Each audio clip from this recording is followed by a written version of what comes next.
stay ahead in tech, it has to be much more than just software. So you need long-term investments in science.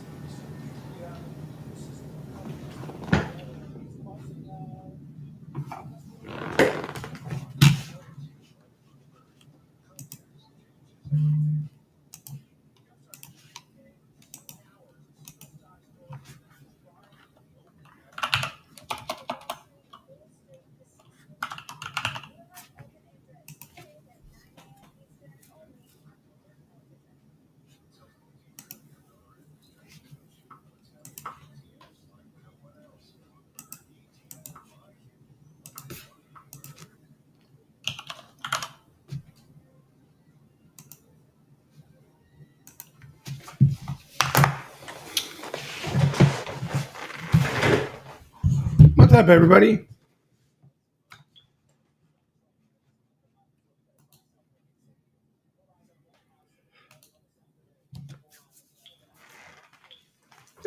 I gotta get some coffee in my veins.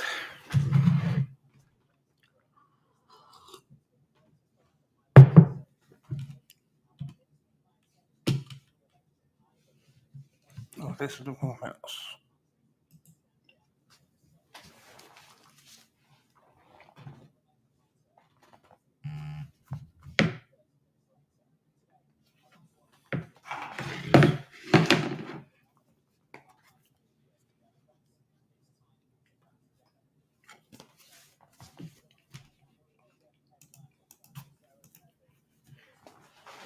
We'll give an extra minute or two. Let some late stragglers come in. So you got futures, a little bit of pop, small pop. Call it flat. See what else? Dollar down a smidge. Crude up a little bit. Gold, that's flat. Bitcoin having a nice weekend.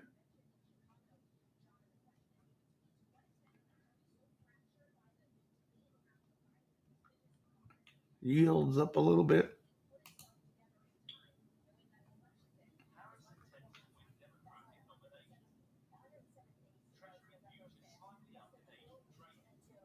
Yeah, kind of nothing really going on off the futures open with the Biden news. Let me see, anything interesting over here while I'm waiting? Nah, that's nothing.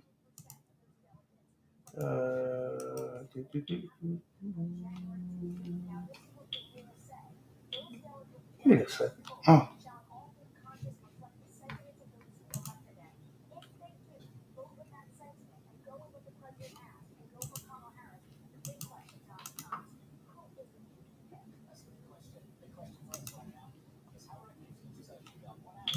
Indicator.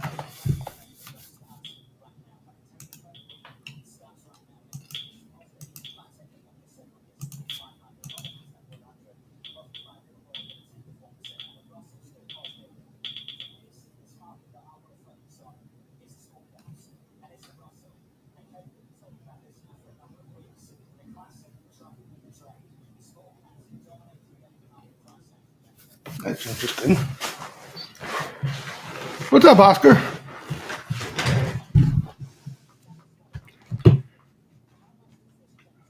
All right. I think I didn't post too much stuff over the weekend. I got a couple of notes I'm going to post when I get off here. That was somewhat interesting, but nothing really too crazy. Outside now, you got this Biden news. Kind of everybody was looking for this, right? Expecting this at some point. So you got Biden dropping out of the race. People talking about Kamala. I don't see that as a game changer. Election wise, I think we got to be prepared, and I think everybody is preparing for fireworks more so off the election than pre-election, right? We got to dodge assassination bullets and all that crap along the way, but I think whoever ends up winning this election, right, whether the Dems rig it or Trump wins it, I think it's going to be a fiasco. Getting settled from that point. So, it's going to create quite the mess. But that's kind of, you got some time there, so we'll see maybe if they give us a little wiggle room ahead of time, or they start pricing that in a few months earlier. But yeah, I don't want to get in the habit of trying to predict that stuff anyway, because if everybody's looking for something, the total opposite's coming. So kind of don't want to get too caught up on that. But anyway, over the weekend, well, let me tell you guys where I think it's important to understand where I stand right now, right? Because maybe that has a lot to do with it. Um, and then talk about like what I seen over the weekend. Personally, going into the earnings season, I kind of shared with you guys.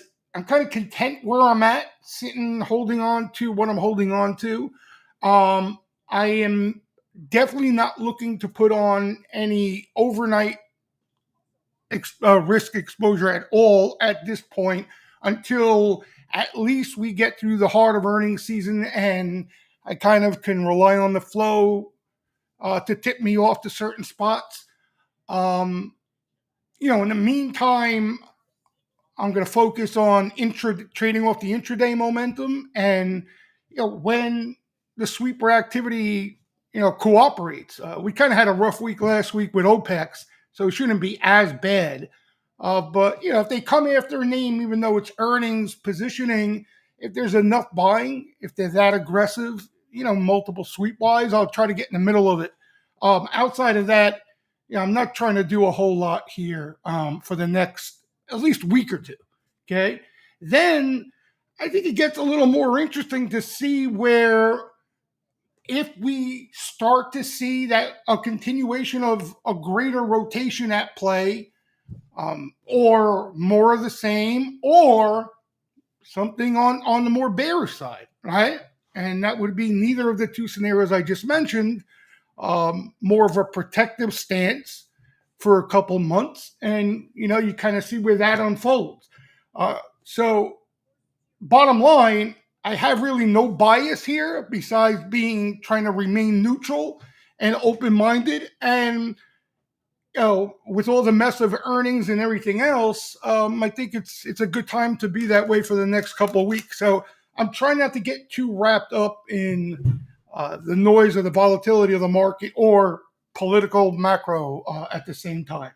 All right. That being said, and the reason why I wanted to tell you that ahead of time, because I didn't go into the weekend searching, and I'm not in aggressive mode looking for something where I might find an edge in crowded positioning or anything like that. But nothing really stands out here. I kind of what we were talking about on the webinars last week. You had a catch-up trade, right? That kind of was pretty aggressive, and you had quite the rip in industrials, the Russell and stuff like that. Got a little too aggressive. You had a lot of upside niners all over the place, right? So that kind of is caution flag where maybe you should chill out and see how things settle in.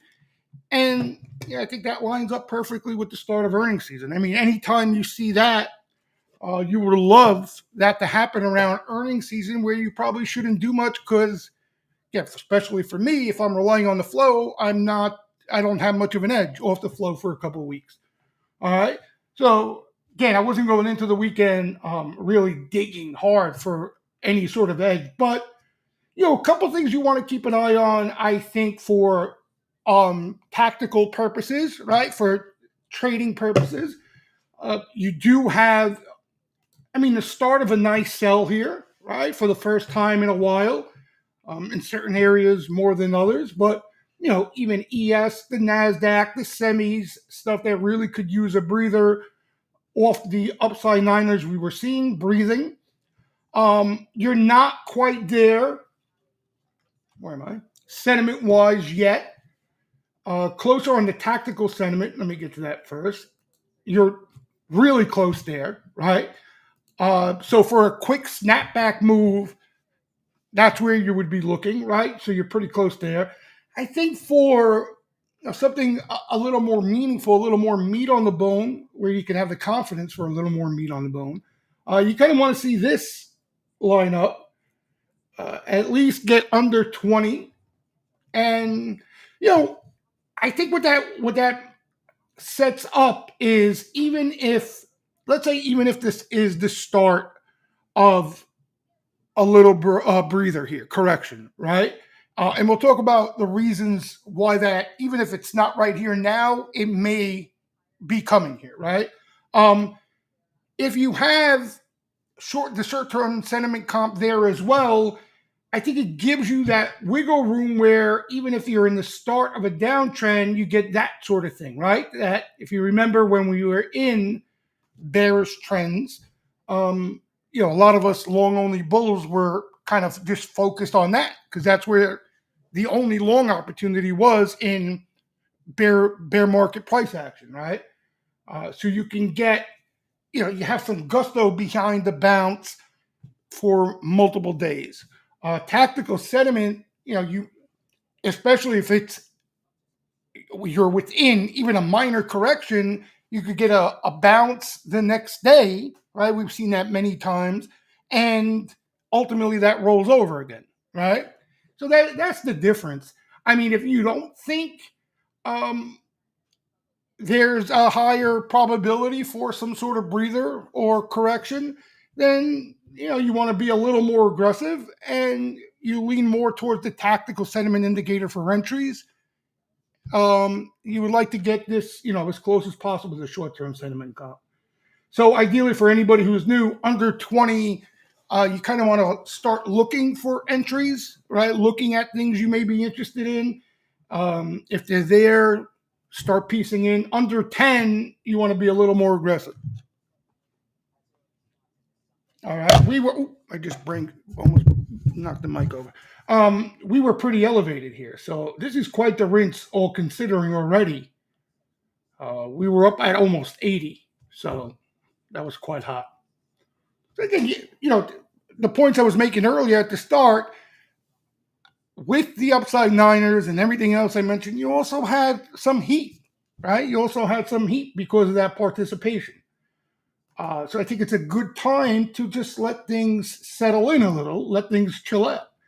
What else we got going on here before we get into the positioning aspect of things? Hold on.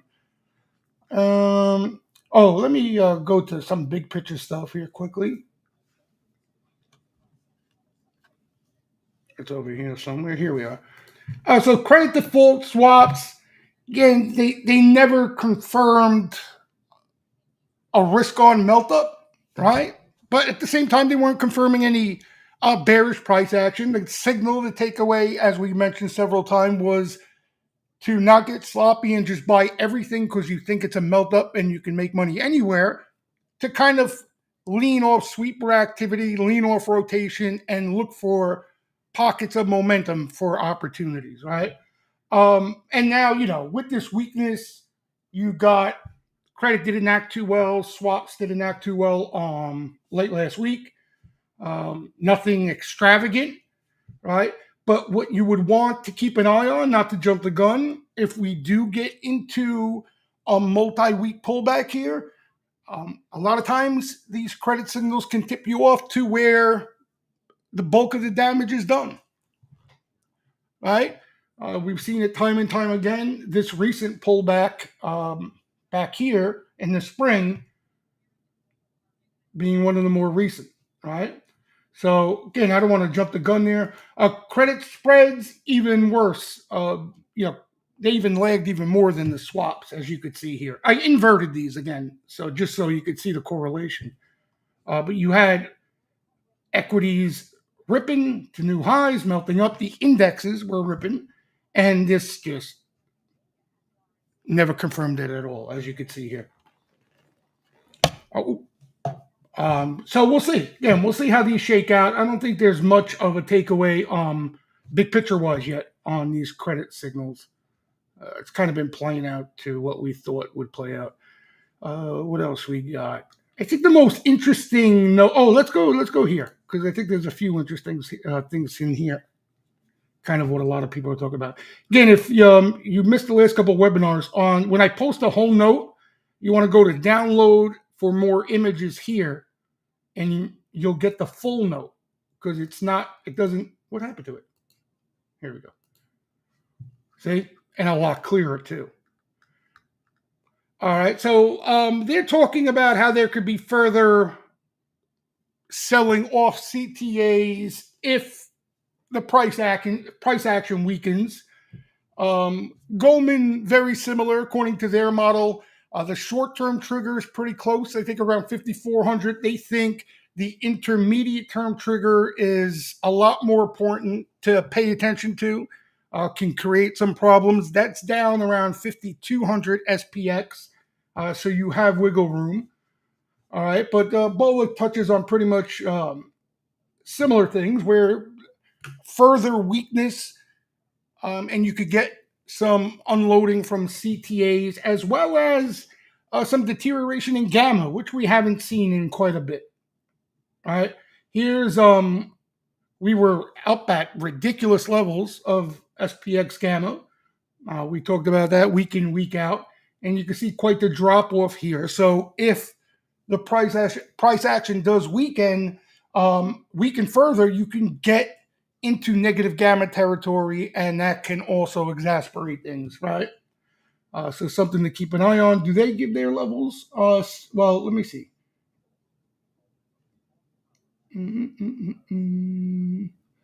I know they give their SPX levels. Again, you guys can look at this if you haven't already, especially if you trade SPX.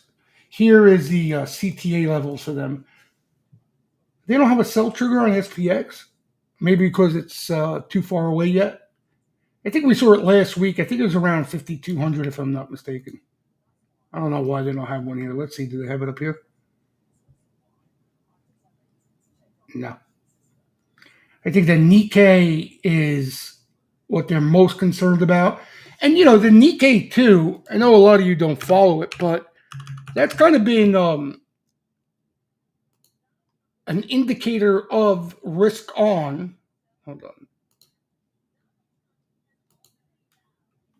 In these recent markets. All right, so you had this rip of a breakout and kind of reversal after an overshot, a little bit of a niner here. All right, so this is more of a risk on, even liquidity carry trade type indicator at the time. You can see how strong it's been. Okay, but yeah, I mean, look. All right, even in bull markets, totally normal to see something like that. And I'm talking about even an SPX for that matter. Okay. So that's the BOVA stuff. Again, where'd it go? Where'd the rest of the note go? Here it is. Again, you guys can look at this. I didn't see anything that really stuck out to me, just on the gamma CTA. And I think Brahma was asking me about the Goldman triggers. Let's jump to that quickly here. Here. All right, so a few interesting things out of the Prime update again this week. And we'll see. We didn't get a new, fresh update from Thursday on the Sentiment Trader hedge fund positioning indicator we look at in single names. If you remember, the last update we got was they got squeezed and they're a little bit long. That's kind of where it is right now.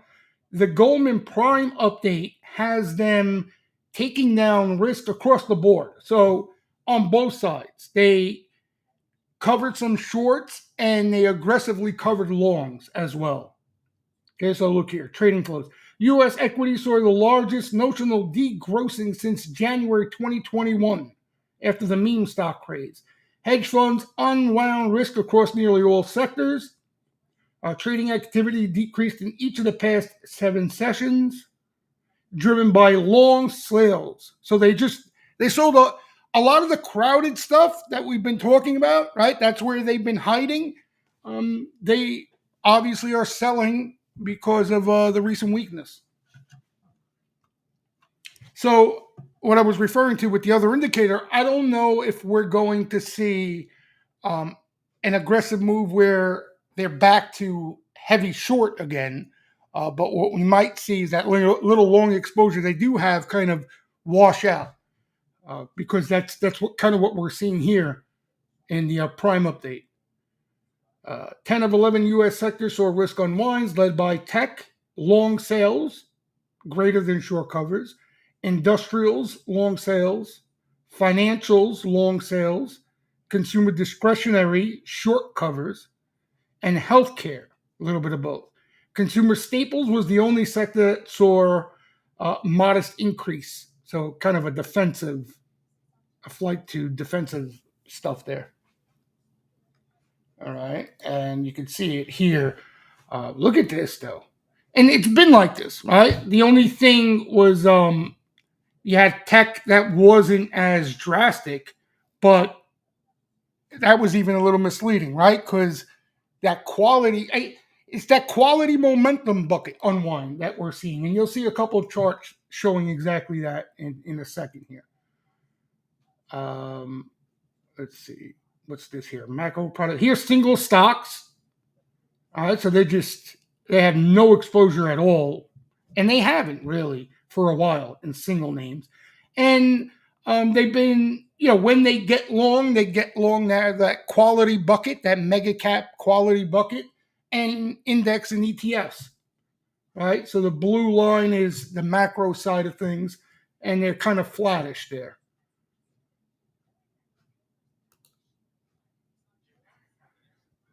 Shares. Here it talks about, for those of you who were asking me about the CTAs, they talk about it under, I think, futures or derivatives, one or the other. Hold on. So here are hedge funds through Goldman, kind of doing nothing, and here are those long only funds, right, that have been buying unusually, first time since the end of 2023, and they're already giving up on that. Is this so? Here it talks about futures. For those of you who do trade the index, I recommend you look at this, right, instead of the single name stuff. It talks about the Russell 2000 futures wise, the NASDAQ futures wise. What does it say here? Our strategy systematic model also suggests CTA flows, though modest in size, could help support further outperformance. I think that's in the Russell. In a flat market environment, the models call for 1.2 billion of buying in the Russell and a small selling of 150 million in NQ. Though this estimate could grow further, the selling could grow if the NASDAQ weakens further over the next week. Despite the overall move lower in equities, ES down 1.8% week over week, equity funding levels rebounded towards the recent highs, and blah, blah, blah, blah, blah. This would be the highest close of June expiration. Oh, I think they talk about it on the next one with Gamma. They also talk about commodity futures and copper. Here, it's over here.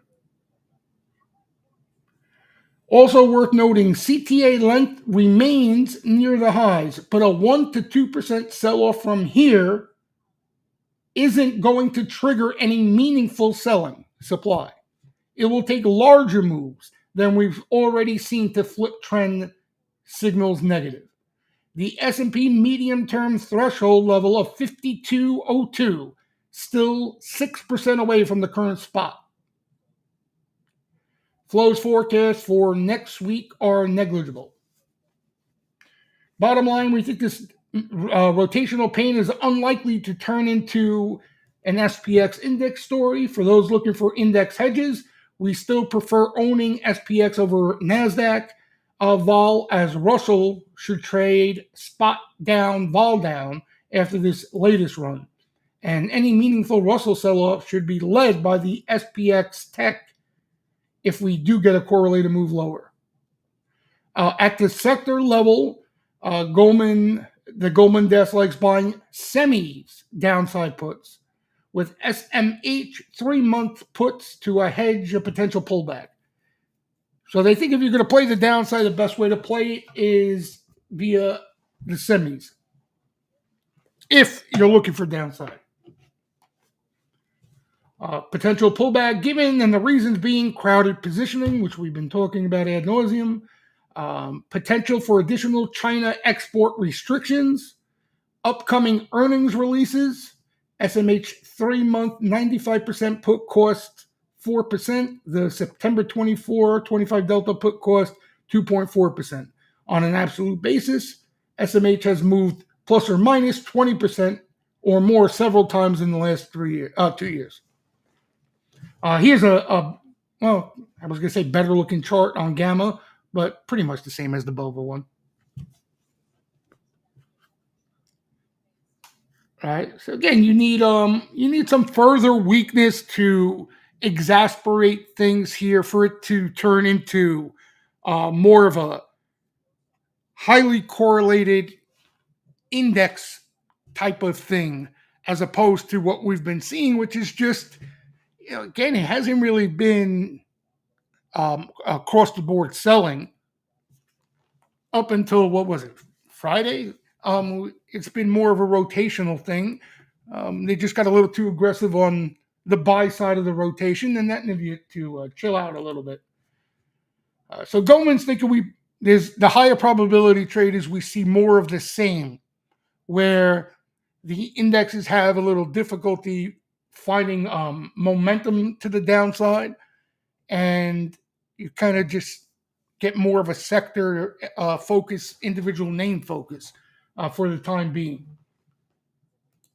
Okay, but if you are concerned about a highly correlated sell, they're recommending the biggest bang for your buck is puts in semis. What else we got here? Anything interesting out of here that I remember seeing? The quality momentum charts, which are really interesting. I'll show you in a second. Oh, there's one more thing too interesting. Hold on. This is just showing the moves of last week, the unwind. Is this it? Yeah, this is it. They got some other charts too here. Let me see if they're here. Hold on. All right, before I start looking for that, let me not miss this one. This one is really interesting. I posted this even on my regular Twitter. Where'd it go? Son of a gun. See, that's why I didn't want to pass it up. Was it here? No. Here it is, down here. All right, so down here, and if you remember, what's his face was talking about this a lot. Rubner from Goldman, Tactical Flow Funds. The reason why he was pretty bulled up the last 2 months going into the summer, flows justified it, right? It was really a bullish time for inflows. And we kind of been seeing that. August, as we get to the end of July, August, you start to lose that momentum. And, you can see here kind of how flows these are inflows, has broken out here. But look back here, right? Here's August. All right, so late July into August, you lose a lot of those flows. Now, keep in mind, those flows, they come in. What do they need to buy when those flows come in? Those mega cap names, right? That's what makes up these ETFs. So you lose some of that, and obviously could take away a little bit of a bid from that camp. That's why Rubner is cautious here, right? So I think this chart is an interesting chart because it shows it well. Okay, what was I looking for here now? I forgot what else I was looking for. Hold on. Oh, the momentum charts. Was it from Goldman or was it JP Morgan that showed a couple of those momentum charts had big spots? Let me see.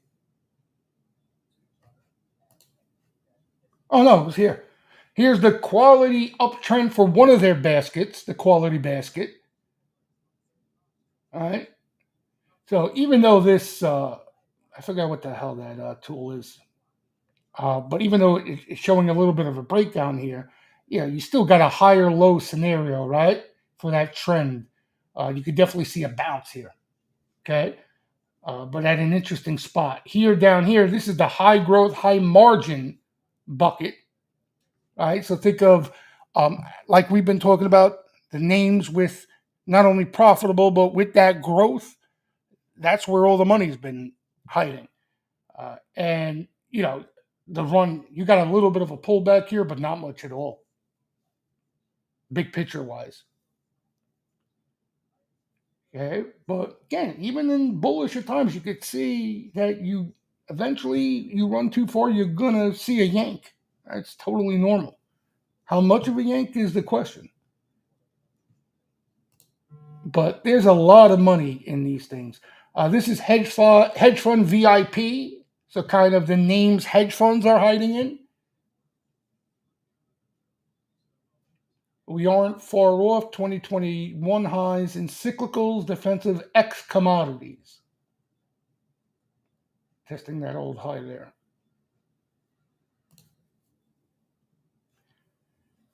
And this is a cool chart too. This is the Momo bucket. Now, the Momo basket is basically the strongest stocks of recent, right? They qualify under that momentum.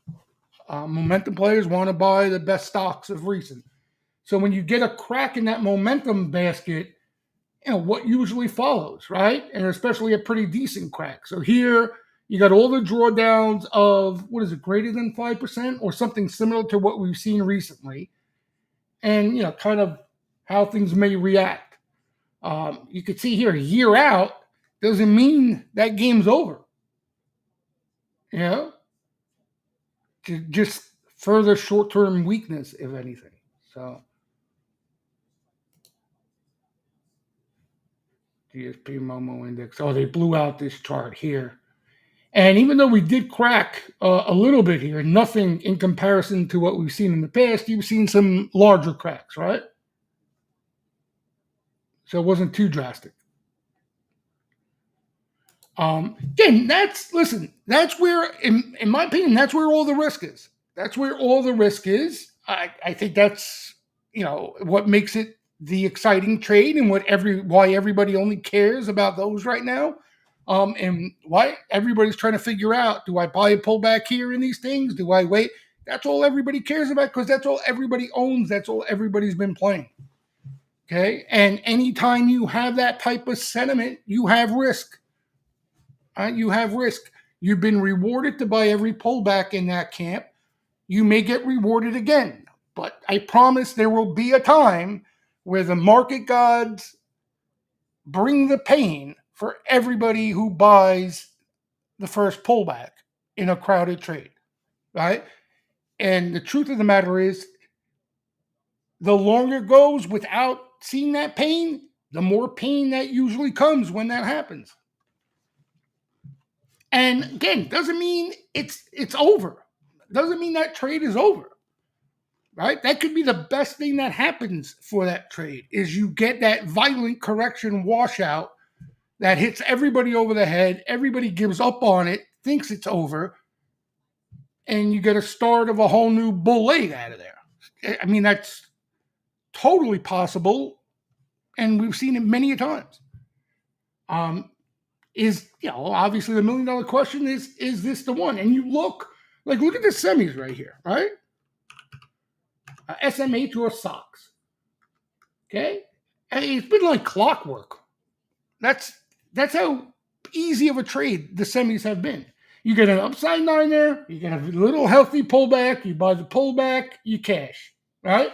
This was the only one that even resembled somewhat of a realistic breather. Okay? Here now, you could say you got a little more of aggressive of a start here to this pullback off this niner, right? Then this one, and this one, and this one, and this one.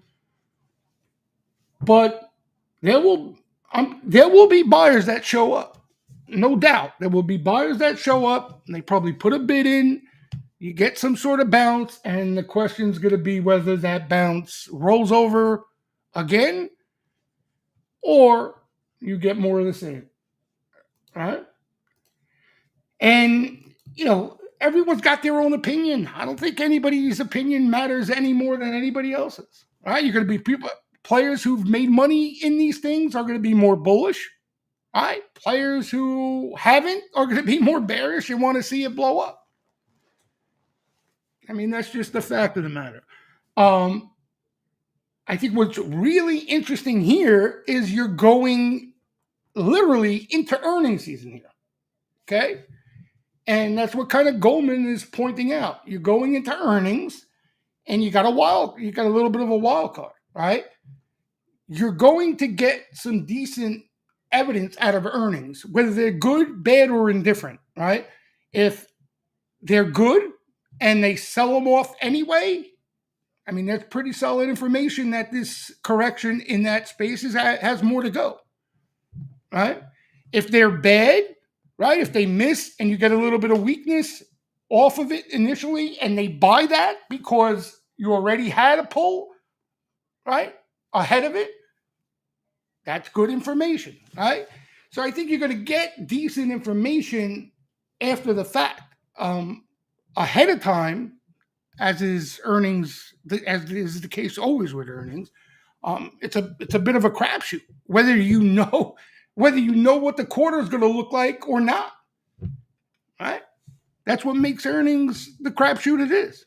I could give you the number that Lamb is going to report, and you still could get the direction wrong.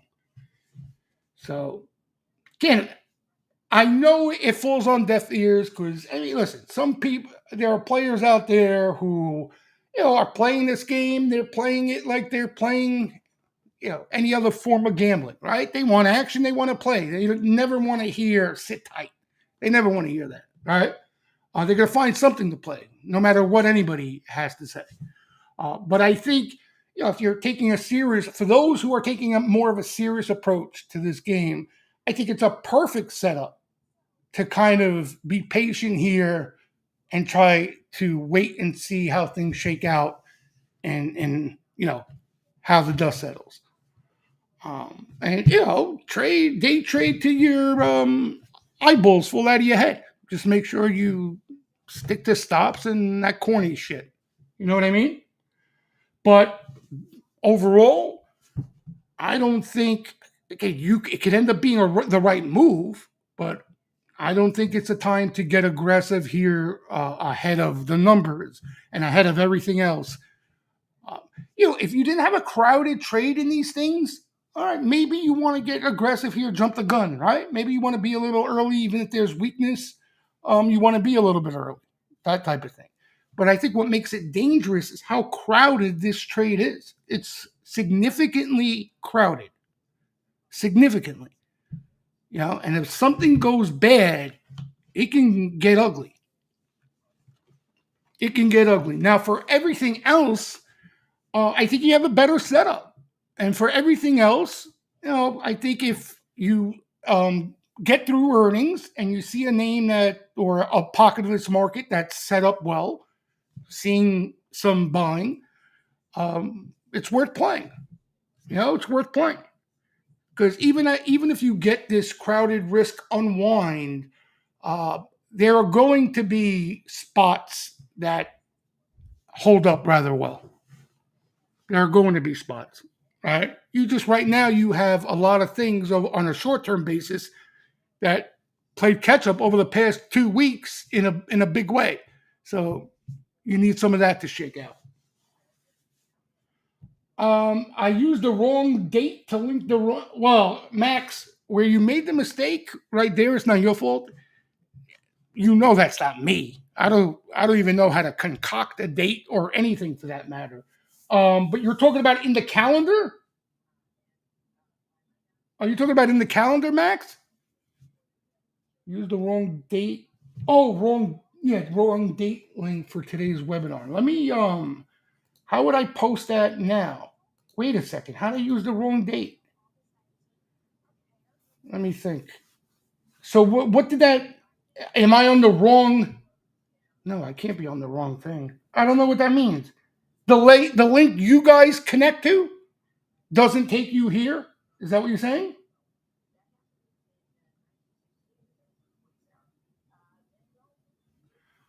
All right, so in the calendar it's wrong. So how do I post the right link? Anybody have any idea? Do I grab it off here like this? No, right? Because it's YouTube.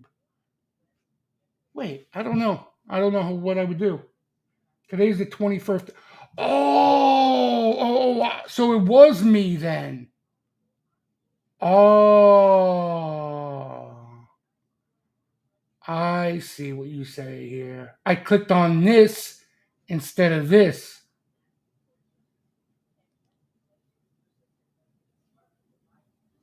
So, no, I'm broadcasting on the right link. I think the chat is on the wrong link. I'm broadcasting on the right link because I don't touch this at all here. I don't go through this. You understand? I go through this. So I'm having trouble understanding what the issue is to get to everybody else here. How'd you guys get here then? You you're sending this message on a different web link? What?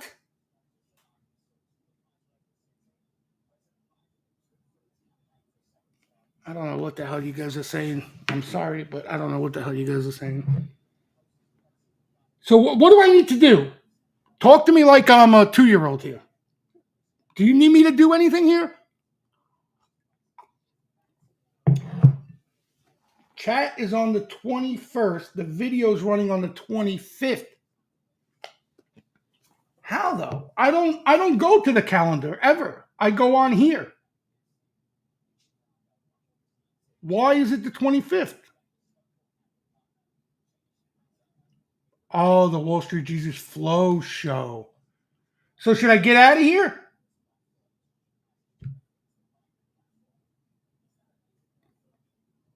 Should I get out of here and go to the other one?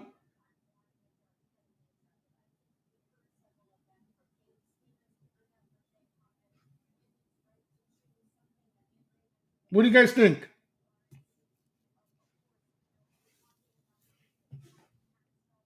What a menagerie.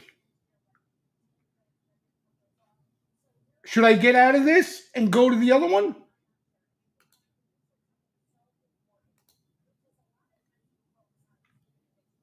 Yeah. I figured out what you guys are saying. What should I do now? This is the public one. So I clicked on the wrong one? You think carry on here? All right. This is open to the public, but the public is not aware of it, I don't think, unless they get an email. Whatever. What are you going to do? No, I think this is recorded anyway, so it won't screw up the recording.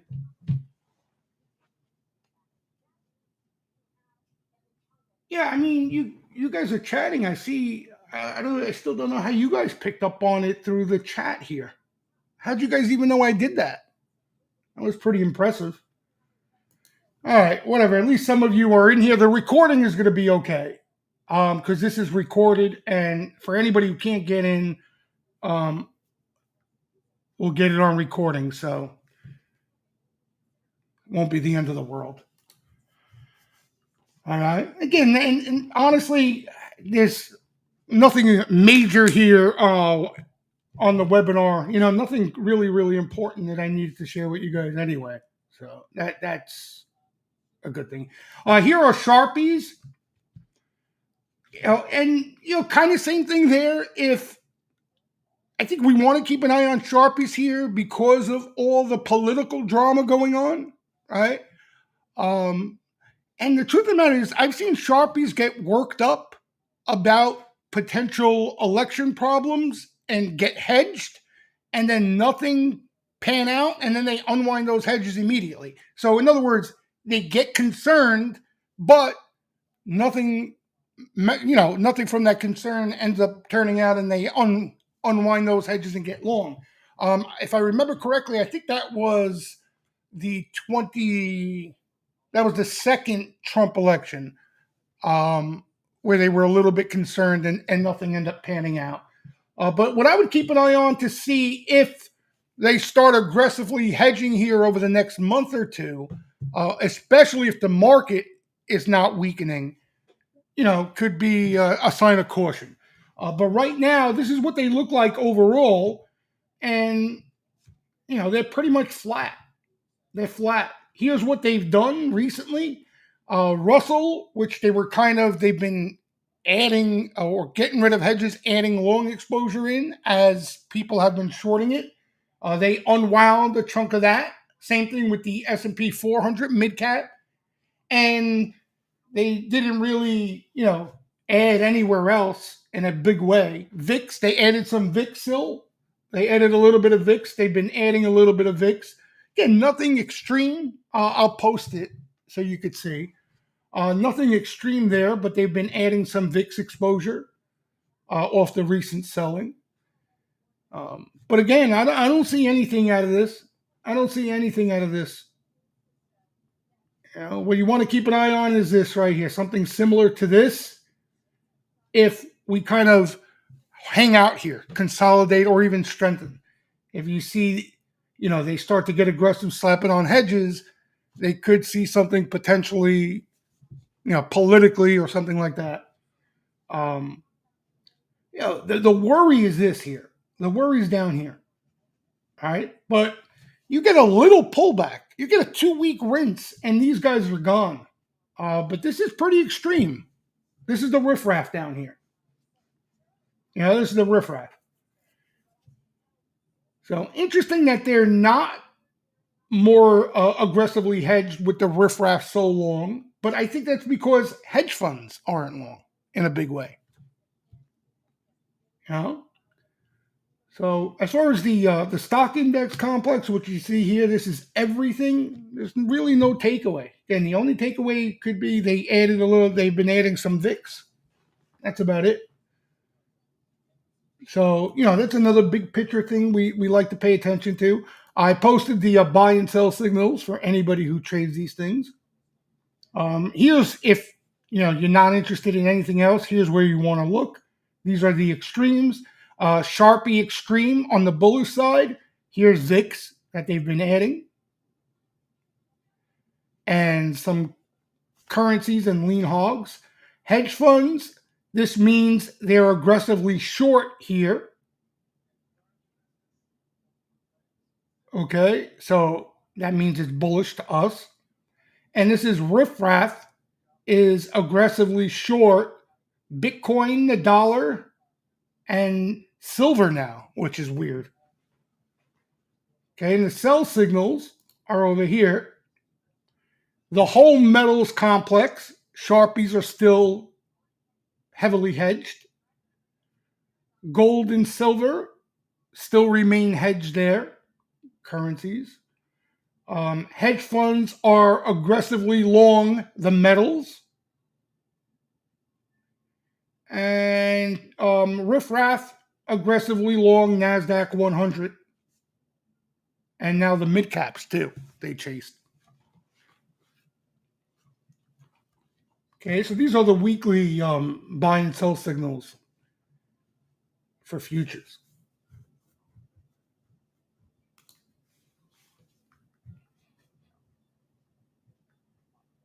Fed balance sheet,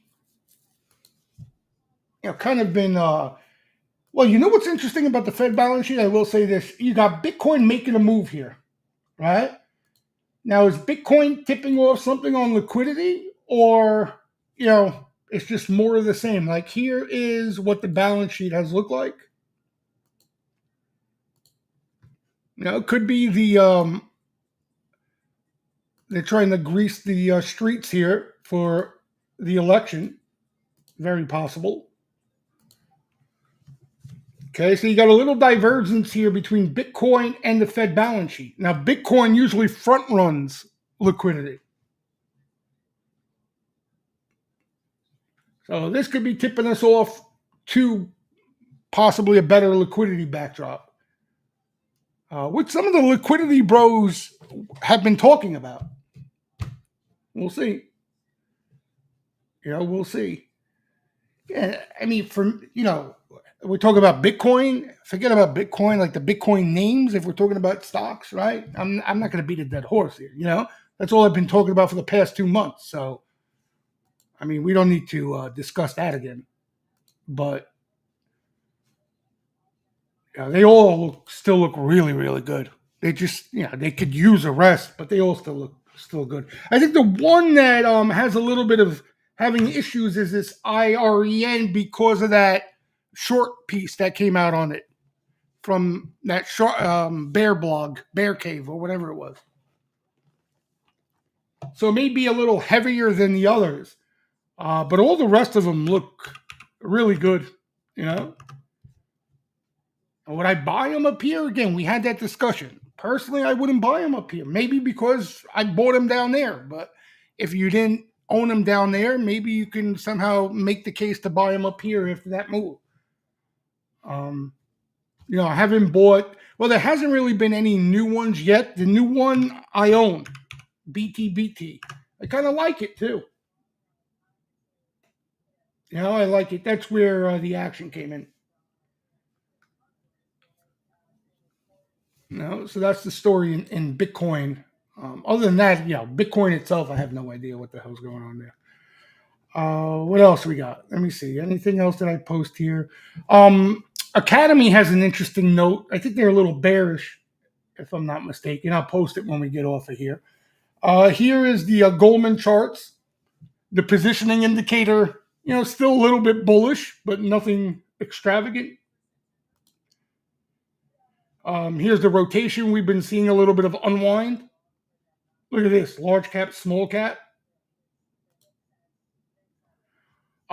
Flows to Rubner's point. Here you go. All right. Like you had this coming, all this coming, which, is a pretty healthy backdrop for the indexes and mega caps. Now that's going to slow. So maybe that means just more of a continuation of this rotation. Right? Could easily be that instead of something bearish. Short interest building a little bit. This is short interest percentage of market cap in the S&P 500 names.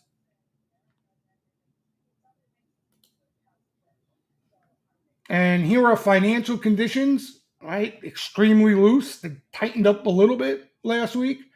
Economic surprise. This is what has helped that rate cut cause. Getting a little bit of a bounce there. But September looks like a lock for rate cuts. I think that's what we're going to see out of the July meeting. Powell kind of, setting the table for September cut. Here, and look like for spreads, they're not forecasting. This is Goldman now. They don't see much going on here, just sideways. All right.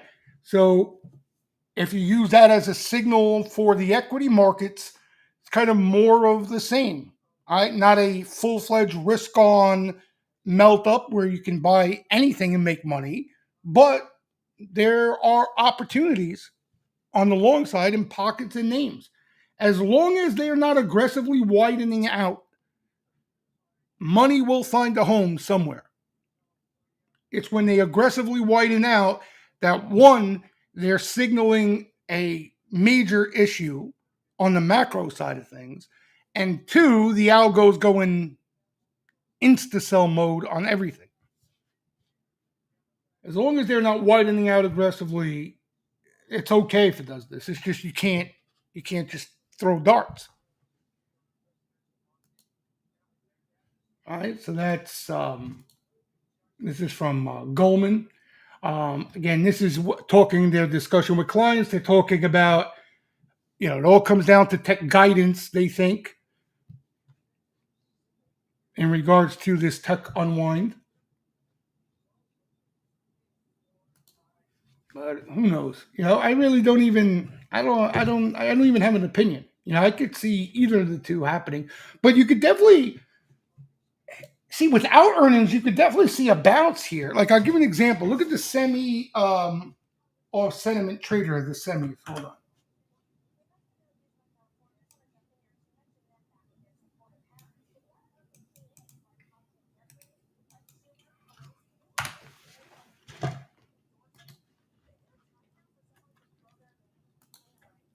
What happened? I gotta reset it? What a pain in the ass.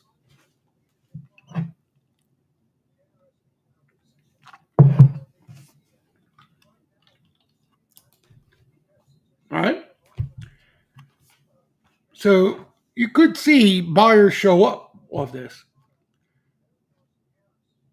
Now, look, this last time here, that set up a low. I mean, in this uptrend, it always sets up a low. Low, low. I mean, bottom, I should say, not a low. But, in consolidation, you get a little bit of a bounce and stability of these things, right? This is the bear market. And even there, I'm sure you saw some sort of bounce, right? So that's kind of where we're at here. And that lines up, I think, with the technicals. Oh, socks, you see it better than SMH has more of those on non-cyclical semis. I think the socks. Oh no, same shit. Where did I have? Yeah, it's the socks. What am I talking about?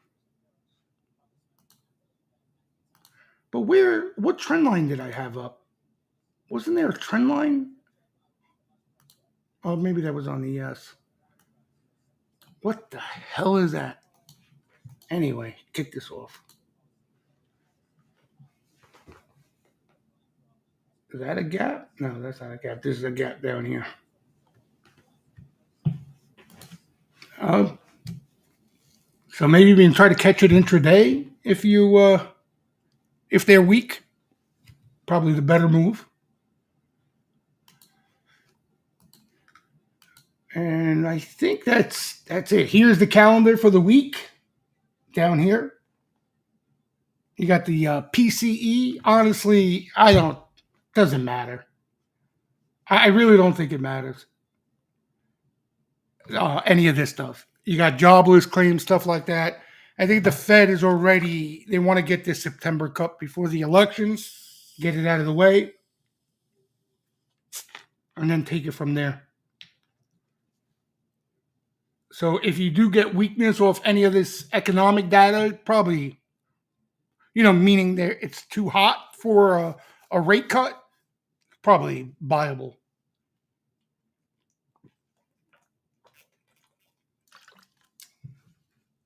And that's it, right? And then earnings, I'm sure you guys are looking to roll the dice on some earnings. I really don't have much of opinion there. Look at this. Financial stress, right? Look at this. Like this thing is broken.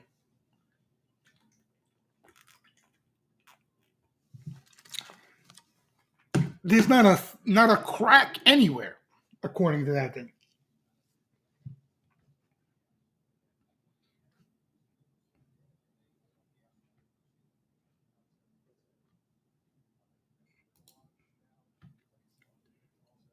NDR talking about the rotation.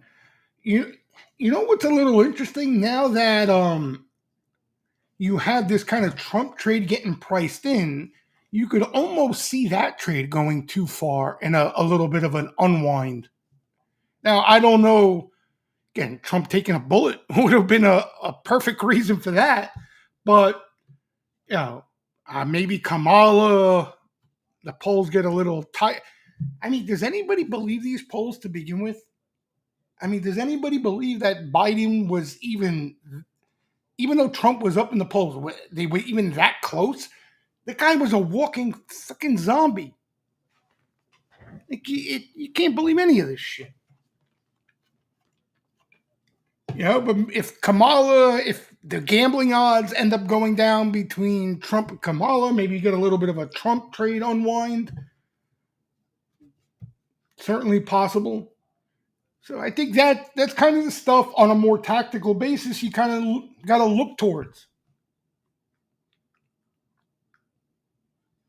Otherwise, I really don't see any standout anywhere, positioning wise or anything like that. What are you guys looking at? I mean, again, I'm. We could all have our hunches and guesses and how earnings may be. I'm just being frank with you. I'm not interested in any of that. I'm saying, you guys seeing anything out there that is a little lopsided or anything like that? Forget about opinions on how earnings may shake out or any of that shit. Um, do you guys see any offsides anywhere to where maybe none of that stuff will matter?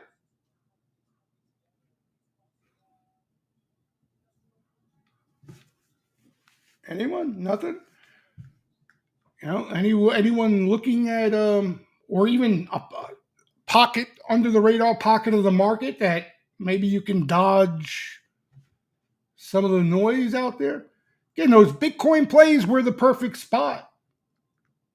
They were the perfect spot to kind of get away from it all.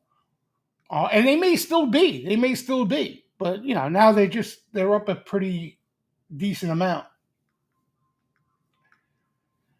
Otherwise, I think this plain and simple. I think if you agree with what I've been talking about tonight, I think what you want to be patient for is you want to try to get a setup where you get a lot of this stuff to align. It's likely going to take a little more selling, at the least a little more digestion. And then I think it makes for at least a play on the snapback rally, if you're interested in that sort of thing.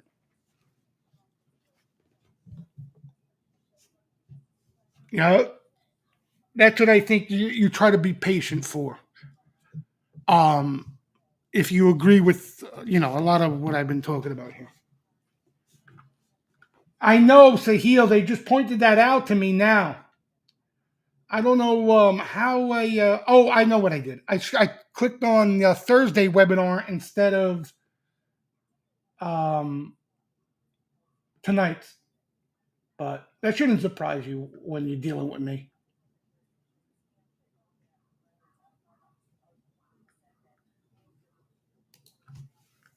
Yeah. Yeah, it is pretty funny that Riff Raff is short Bitcoin. That is pretty funny. Yeah, you don't have any sell signal from the BOVA bull bear indicator yet for kind of the death of the bull market type thing.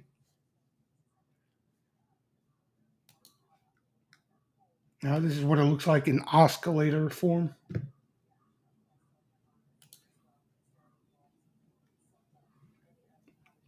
But I don't see, this is Goldman talking about if you're looking to hedge or go, put on something on the put side. The semi puts are the most attractive. They kind of go through everything here. Albert Edwards. I mean, he's a perma bear at this point. I think. Are we on the brink of another Nasdaq crash? He's pretty bearish.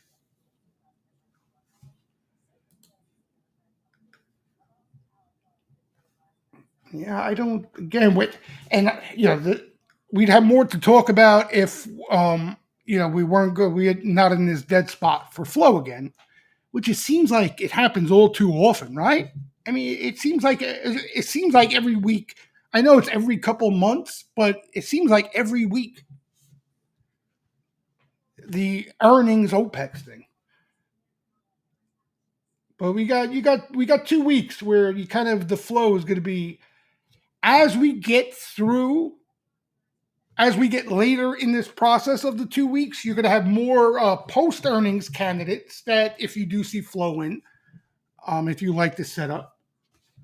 But the next 2 weeks are rough. You really, and by the way, I'm probably going to get asked, or people are going to wonder about it and ooh and ah about it. But if you're on this webinar, okay,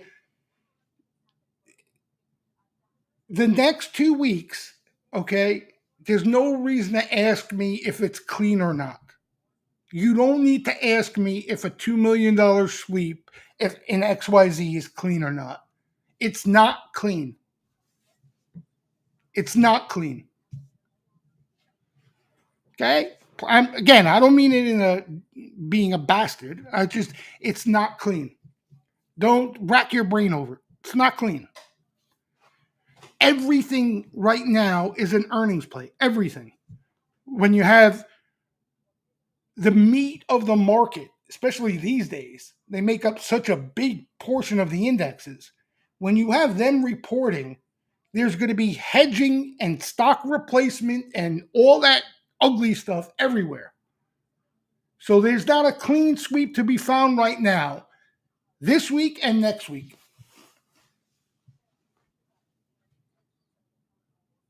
Well, this week and next week. So don't even hurt your brain. Unfortunately, and listen, for someone who trades solely off sweeper activity, right? If something's not doesn't catch a sweep, I don't play it. It hurts me more than it hurts anybody else. So I'm the last person who wants to admit that. But it's the truth of the matter. Okay, and then again, in 2 weeks, things are you're gonna see. You notice the difference if you're paying attention. You're gonna notice the difference in the flow. You're gonna notice the difference in the flow. Right, you see some obscure names now catching action that would never catch action, in decent size. It's not a coincidence.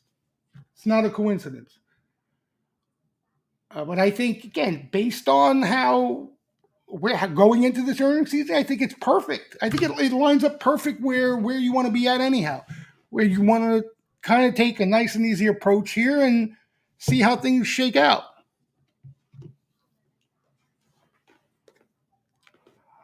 Yeah.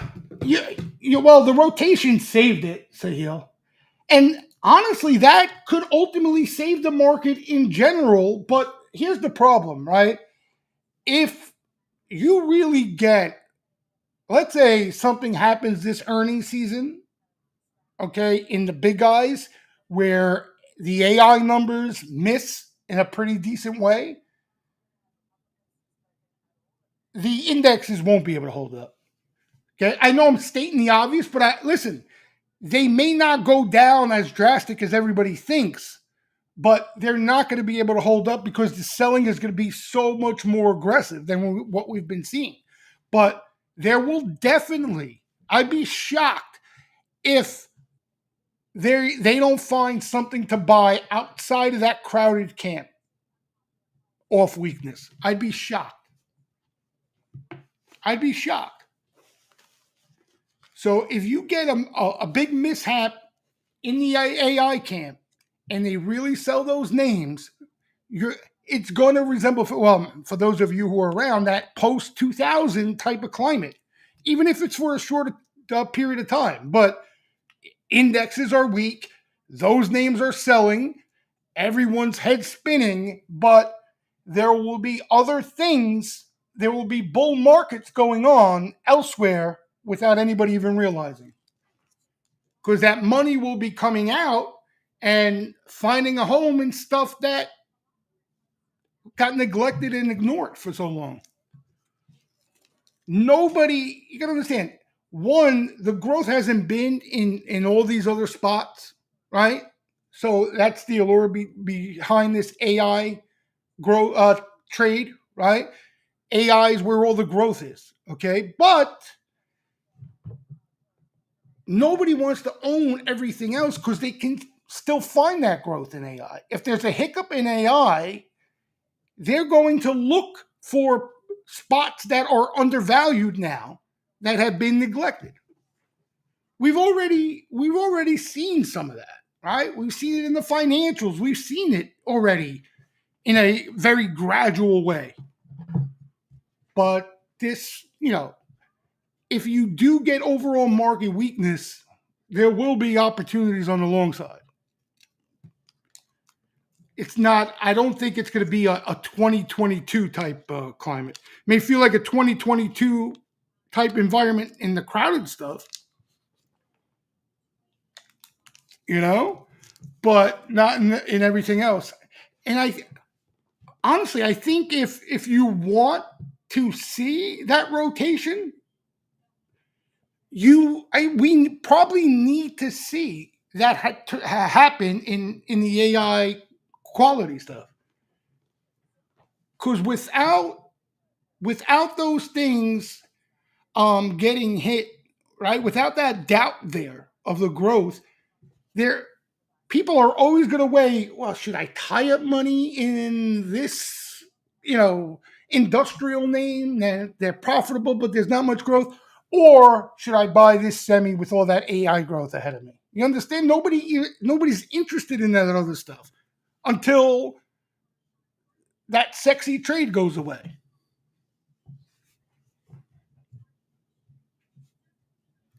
So even if it's a short period of time, kind of like a la 1998, where that's what happened in 1998, but you had a catalyst in 1998. You had Japan, which was behind the tech boom, had issues. So people were worried about Japan going into a bad recession, and it ultimately weighing on the whole tech sector.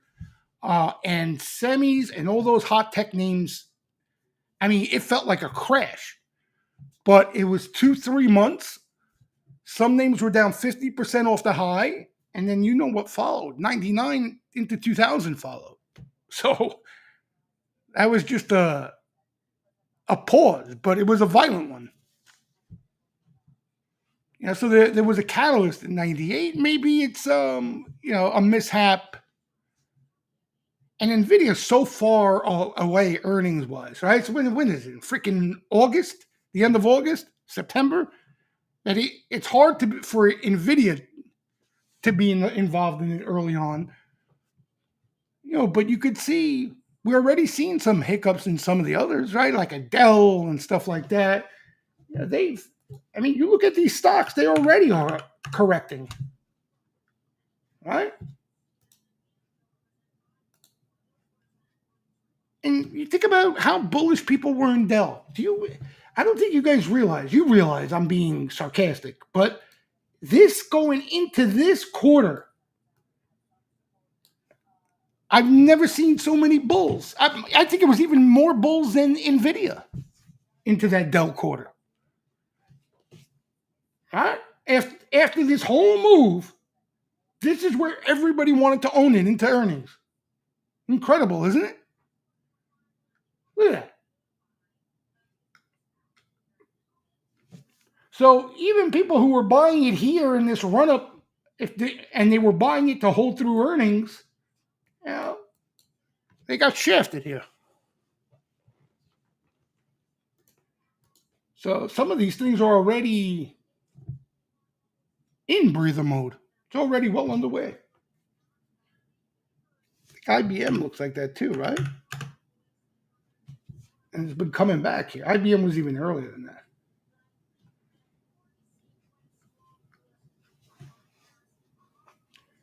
And here's the other wrinkle. What happens if it's not a whole wide sector thing? What happens if it's just certain names? Kind of like what we've been seeing. That makes things a lot more difficult in these things. Right? Kind of AMD, dead money, Dell, dead money, but, I don't know, give me another name, doing okay. Right? So, like, even the bears have trouble making money on these things, which that would make sense too, right? Because the shorts are licking their chops. Not an easy setup on either side here. Not an easy setup on either side.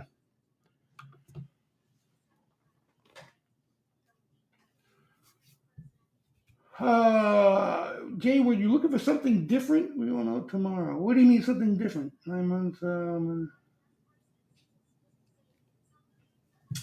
What else? Anything else you guys are looking at? Anything interesting? Anything under the radar? Any names? Any? How are those IPO names looking? They look good, right? Look at this. TM. What was the other one? VNBR. Wait, NBRK, I think it is, right? Nope, that's not it. N. Who cares? RBRK. RB. That's it.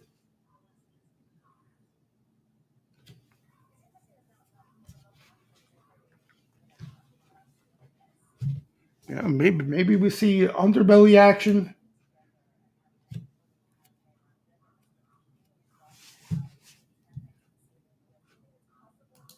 That would be nice. I'd take that. Plenty of scenarios. I think we need more information. We need more information. The housing stocks have looked good recently, right? That's more of a rate cut thing, but let's see. ITB.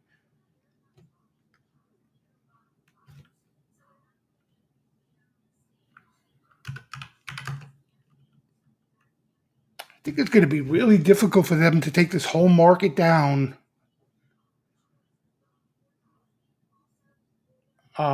with strength like this all over the place. TBBK, what the hell's that? Say you always got a little doozy here. Let's see what you got here. TBBK. What is that? A bank? The hell happened to that? Look at that rip. Regional bank. They had a nice rip. Anybody playing the regional banks? With the levered ETF is DPST. Is that it? Yeah. This is it. DPST. Look at that. I mean, the banks have looked really good. Right, that's kind of where a lot of the money's been rotating. They just had a big rip last week. Here's Goldman, that Trump trade, MS.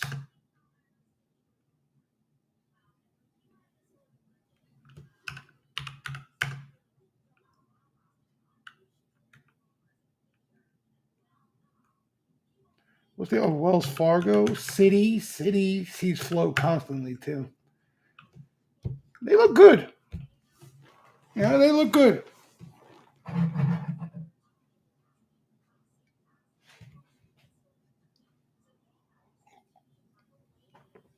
You know where if they do sell some of the crowded stuff all together aggressively, you may have a situation where you start get to see selling in other things as raising liquidity, that type of thing, right?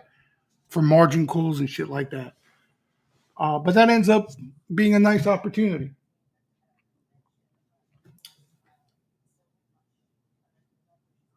Yeah, regional banks as a whole had a real nice move. This is the regional bank, right? I find it hard to trade these things. I always have a tough time in these things. These regional banks. They move, and then when they slow down, it's kind of like they're stuck in mud type of thing, right? You really got to get in at the right spots. The macro point on the semis, Trump tweet really have the market demand for these studs. Technology buyers are in the U.S.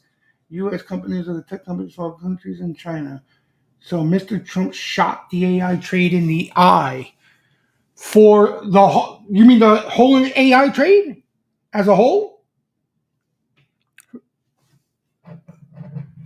Wait, what are you talking about here? You think the AI trade is over, period? Done for?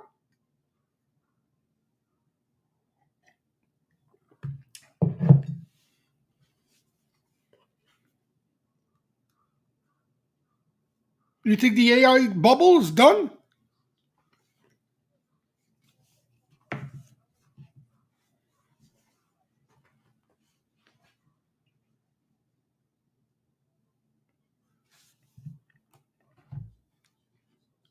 Are you talking about tariffs in China? Is that what he's talking about? I don't know what he's talking about exactly, but I mean, I wouldn't rely on that.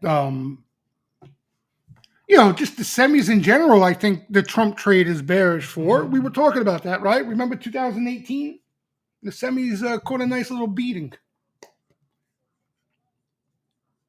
But, you can't. How can you rely on this shit? One, I don't care what Trump is up in the polls. If you think they're going to let him walk into the White House and run his presidency in a normal way, you obviously have been blindfolded.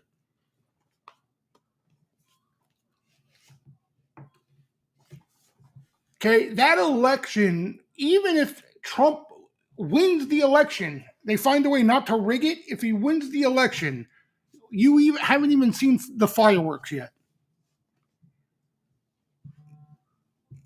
So who knows how that shakes out?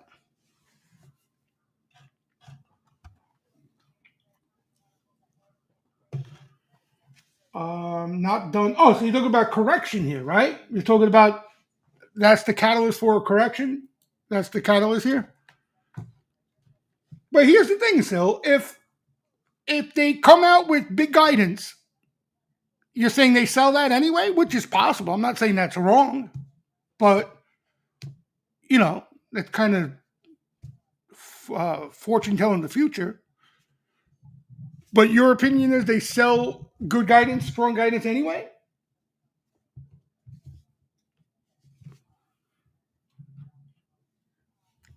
But as crowded as they are, I could see that too. Regardless of whether it's your catalyst or not, I could see that. The question is, do they rotate? Does the money go find a home somewhere else, or does it take down the markets initially first?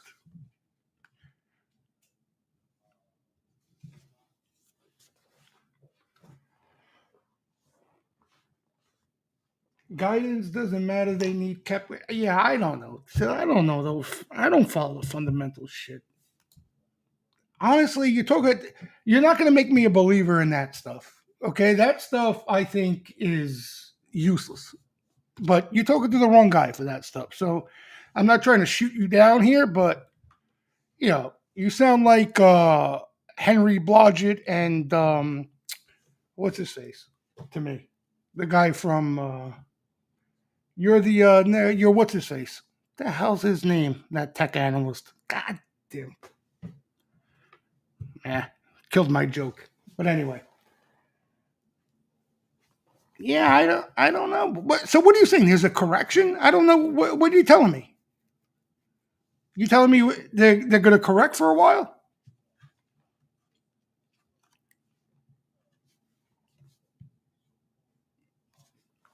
Gamma Gang is what do you want to know about Gamma Gang? The robot Jim, when he has a decent call, I post it. You know, but Gamma Gang hasn't done anything special. I think they were bearish and got run over recently. They're no better than you are, Siri. Robot Jim gives you probabilities. So when the probability is lopsided, I post it. But they're no better than any of us. Trust me when I tell you. Especially in this market where, trying to handicap the index is as simple as that is impossible. I follow them for Robot Jim's probabilities. That's all. Honestly, I don't even know what the hell they do. Their calls, I don't follow their calls too much. But yeah, I always if Robot Jim's got decent probability, I always post what he's showing. But I can't post their note every day. It's not my shit. You know what I mean? We already got in trouble. It wasn't even me. Somebody was posting spot gamma in here, and that's it. You know what I mean? Somebody ratted him out, and he got caught. Whoever it was, I don't even know who it was. Yeah, posting the full note of spot gamma. I didn't have I used to post the levels, but not the full note. So I can't post too much of their shit, but I can mention what Robot Jim's got going on at certain times. Yeah, they had. Well, you know what it was when before Gamma got really really popular. They had a nice run off Gamma, but they changed their model. They had to change their model. It blew up. It blew up. You know what I mean? It blew up. They had to rearrange their model, but that happens. I mean, the whole thing is picking up the pieces and figuring out something else, which they've done. But yes, here, if I see anything there, I'll mention it. I post it.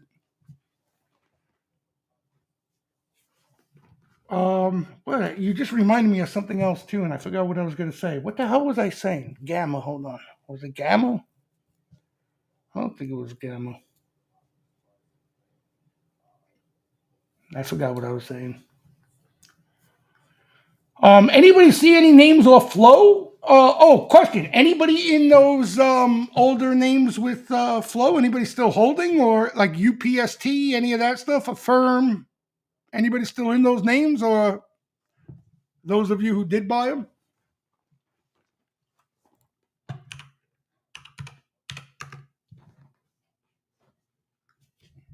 No, I wonder if the squeezes here are done completely or not.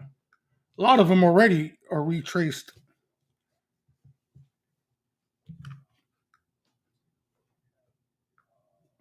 But now you can't trust the action now anyhow, even if you see buying there. That's the problem. You can't even trust the action now because of earnings. They report later too. But I guess you can trade them short term.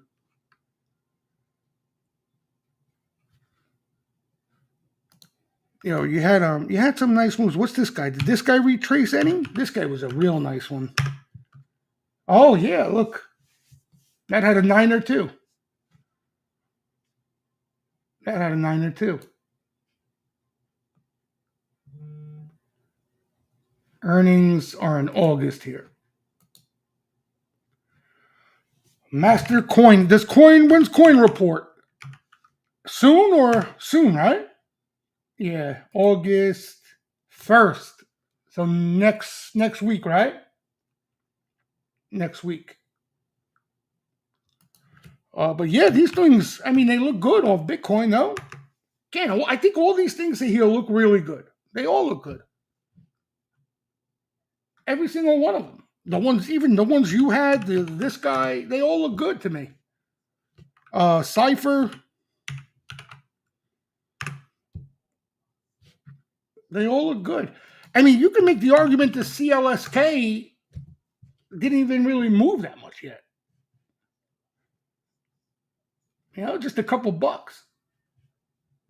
This thing can have an explosion. But they all look good. But this is everything that looked good to me for the past month is in this group. Crowd. Yeah. I forgot about that crowd off weakness, right? They sold some puts there. When's earnings? Late August? How about this guy? This guy was off that up down news, right? Oh, you don't have earnings here for a while. This is interesting. This is interesting. If you get a nice, clean looking sweep, I mean, this is as interesting as you're going to find right now with later earnings.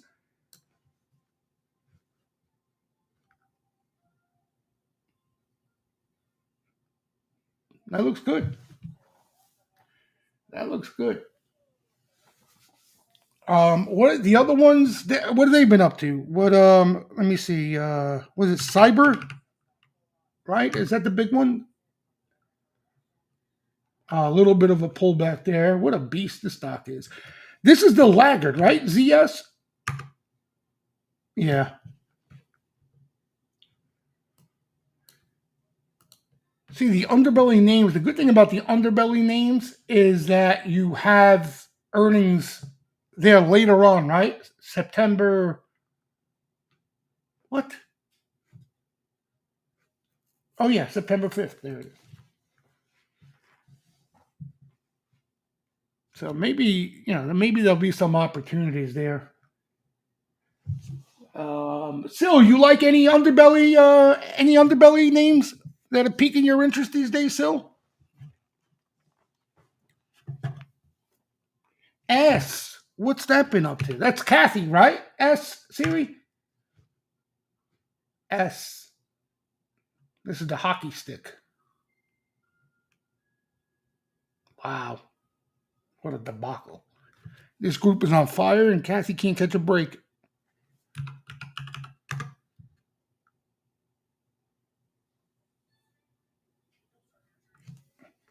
Yeah.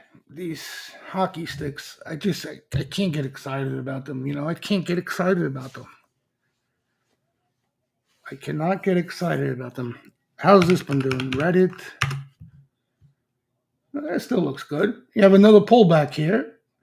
If you see some nice action here, early August 6th. I was going to say you got a similar setup where a little pullback, and if they hit it again, you play for a bounce.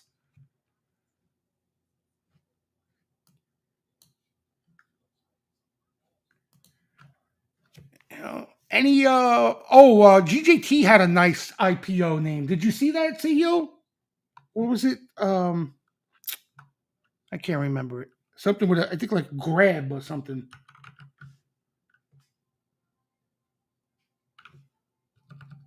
I forgot the name of it. Yeah, PLTR looks good. PLTR looks good. Again, I don't know if I would buy it up here, but if you're in it, I think you ride it till earnings, and then you do what you want with earnings. But PLTR's had a lot of action. A lot of action. It's also had a nice move though. You're buying here, you're chasing now. You're chasing now. But you could definitely see a continuation of earnings. We were talking about this a couple of weeks back. You got a lot of excitement for this quarter in PLTR.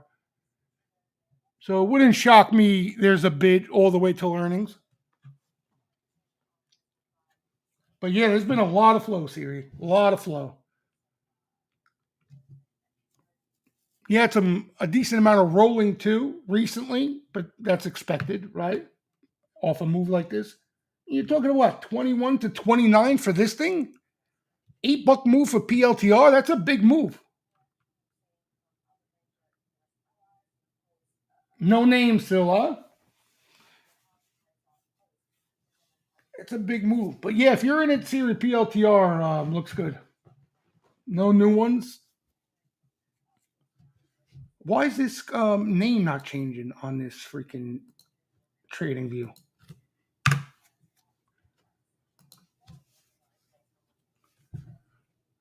Do you remember GJT's that IPO that he mentioned that looked really good? We were looking at. Were you around?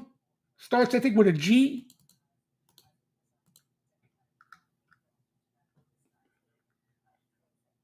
You like Pfizer?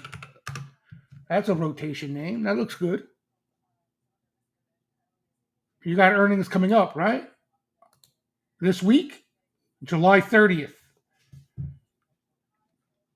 Grail, that's it, Sahil. Thank you. That's it. GRAL. So you got a few of these that trade options now. If we happen to see sweeper activity in them, that's kind of where I'd be looking. Still was talking about XLU leaps. Ooh.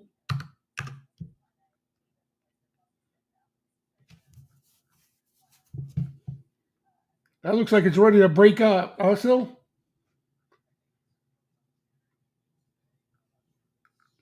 You know which I haven't got the DB positioning report in ages. I'm dying to know where XLU positioning is at. I remember here where that circle is, you had a bullish signal.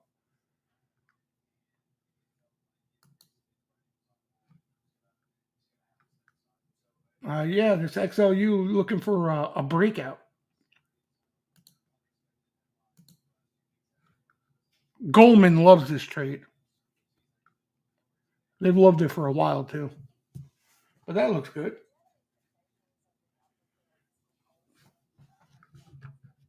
And you had a nice healthy breather here too. All right, again.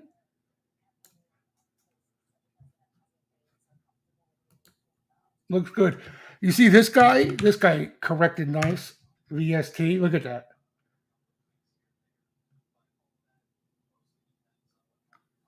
Oh, I can't. Every time I look at this chart, I just can't with this rally. I can't. Look at this.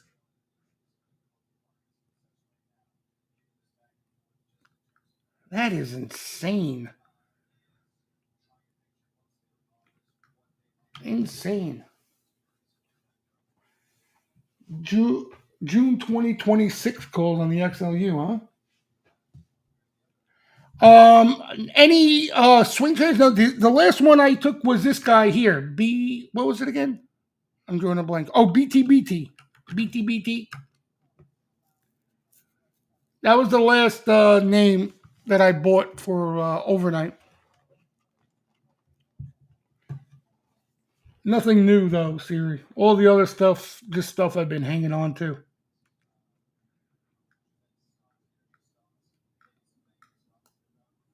I'm probably at least for the next few couple weeks here, I'm not going to put on any swings.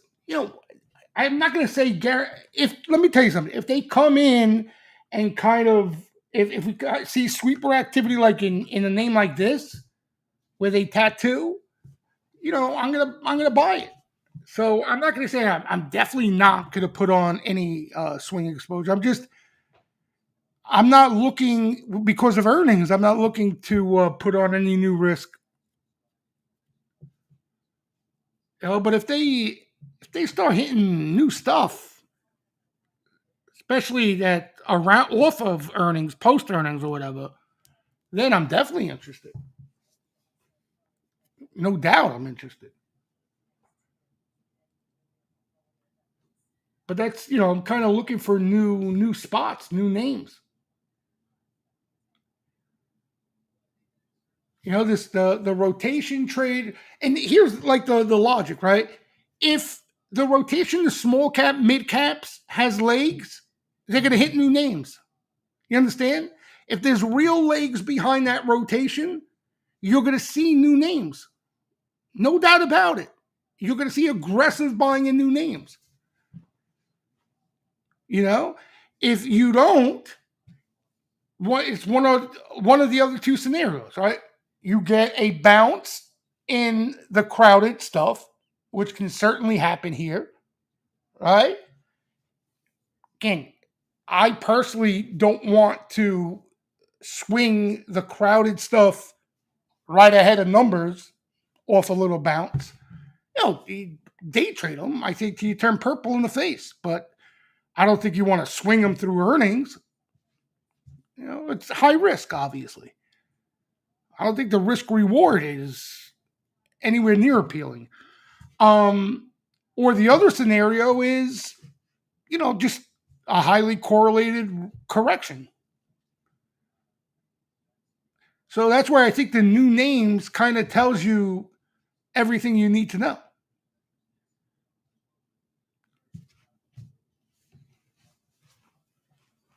You know, Now again, we get to um, late August, September, and the market's kind of been blah or correcting or whatever, and you see some of this crowded stuff, they start to come after it aggressively, and you had a little bit of a breather and you like it, that's, like you can make the argument there.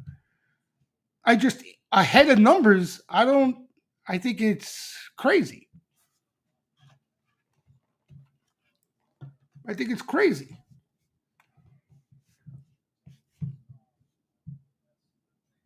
And if there's rotation, let's say into just rotation, not new names, right? Into industrials and stuff like that, that I don't want to swing that either, especially off the recent rally. One, you have earnings there still, and you're chasing the rotation there. Doesn't mean it can't go further, but I'm not really too interested in it. But it's a more of a preference thing to me too. You guys know how what I look for. Hasn't been the market, the type of market, especially here in a blue moon, but hasn't been the type of market for that type of stuff. Right? We see pockets of it. We've seen these power miners / Bitcoin miners, and I kind of jump all over it. But that type of setup and new names is just it's far and few in this type of market. Now, if we were going into a bull risk on underbelly participation, these type of names, and this is why we're pulling them up just to look at them. They haven't caught flow yet, but these are the type of names you're going to see aggressively bought. This type of stuff.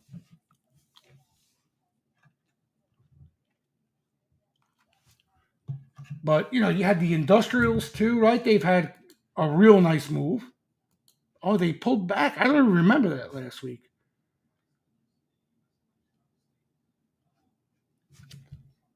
So you had like a Caterpillar.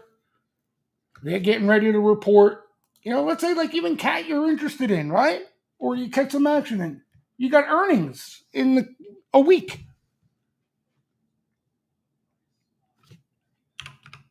If you like the industrials, this is always the one right here. United Rentals. I remember this too. I think this was a big Trump winner.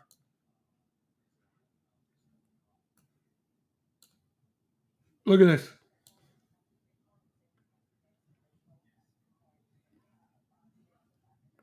When this gets hot, when it gets into bull market mode, this URI, whoo,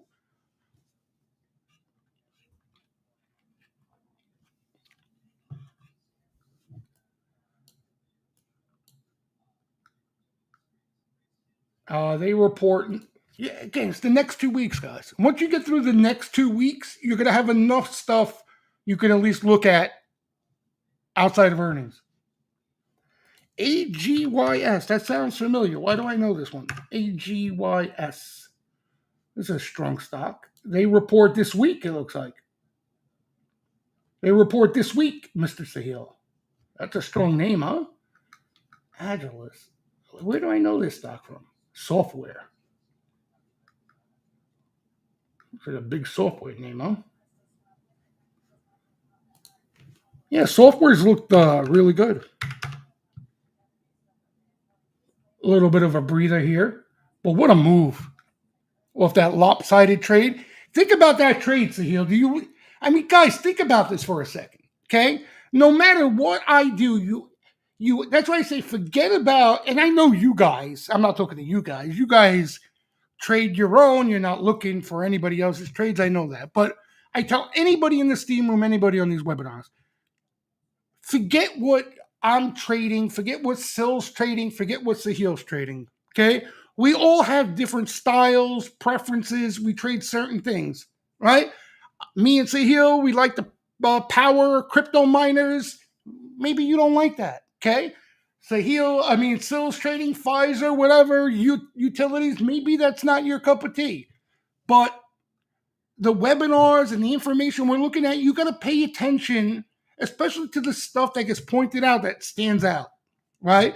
Because if you were interested in software as a whole, okay, or even pair trades or anything to that magnitude, that software semi setup, okay, and it literally was pointed out for 2 weeks, that extreme. You talk about a lopsided trade sticking out. You had hedge funds, the longest, put it this way, the start of 2023, okay, you had hedge funds all in software, all in short semis at the start of 2023, right? A month ago, you had the complete opposite of that, the complete opposite setup of that. Hedge funds all in semis long, all in short software. Think about that. If you took 2 trades, just 2, over the last year and change, they were money.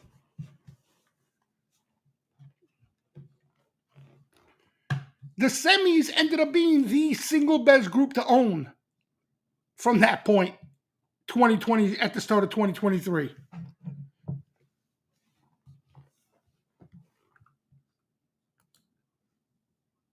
Right? And you need a bigger picture outlook on things to catch those, right? So that's what I'm saying. It's got to be your thing. You can't. What am I doing here? Oh, I can't access mine. Let me see if I can pull it up from here. You can't. Well, you can look to trade it, but the money's not trading it. The money's in the bigger trade there. The position trade, not the quick swing trade. What is it again? Let me see if I can pull it up like that.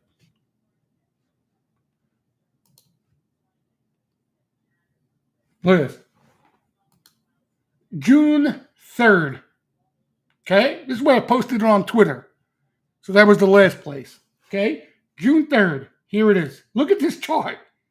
Okay? You see this? This is what I'm talking about. The complete opposite here. Complete opposite. Here, the blue is software. They loaded up on software at the start of 2023. Why? Because software is recession proof. And they thought a recession was a lock. If we go into a recession, semis, that's the last place you want to be long. So they shorted the hell out of them. Okay? That was at the start of 2023. Semis at the start of 2023 is right over here.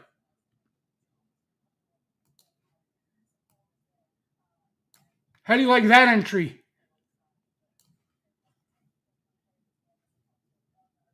Right? Okay? And what happened on June 3rd? The complete opposite.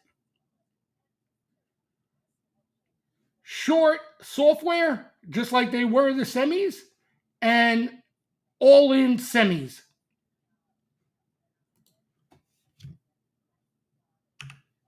Is this the best software ETF out there? Yeah, oh, the circle's there. Here it is. June 3rd.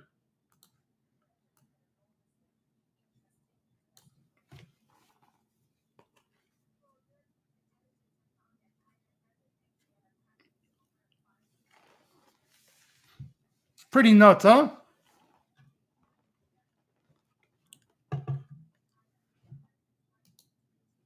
Names, again, you take on a little more risk with names. But you had names like Now and Salesforce, all of them off corrections.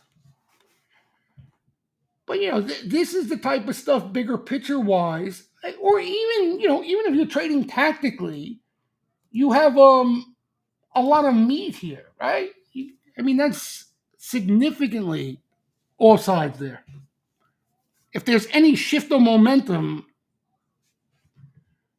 there's a lot of meat on the bone.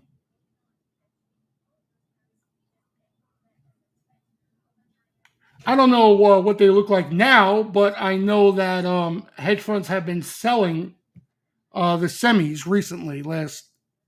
I think 5 out of the last 6 weeks or some shit like that. But this is the problem with the semis now. This is the problem with the semis. This is what I was talking about the whole webinar. Okay, I don't know where this stands now. Right? Where is it? Over here somewhere, maybe. But if the momentum shifts, which it has, something goes wrong, could get a little frisky here.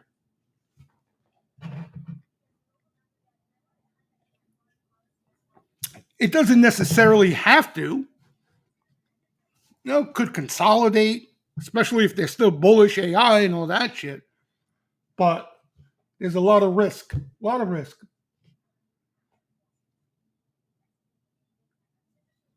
They got to shake out. They got to shake out a lot of these guys. They got to shake them out. It's not that easy, this game. It's not that easy. Here's a shakeout. Oh, that was a nice shakeout. They weren't nearly as long, but that was a nice shakeout. For a good probably 6 months there. They didn't have the conviction. I mean, this is insane. This is like it's a lock. This is Dell going into that quarter. Okay, That's this. Oh, that Dell quarter is going to be a blowout. There's no question about it. There's no way Dell can miss that quarter of what we've been seeing, right? No way. Well, they did, right? And when you look, we're all like this day and age. That's what I'm saying. Nobody has an edge over anybody.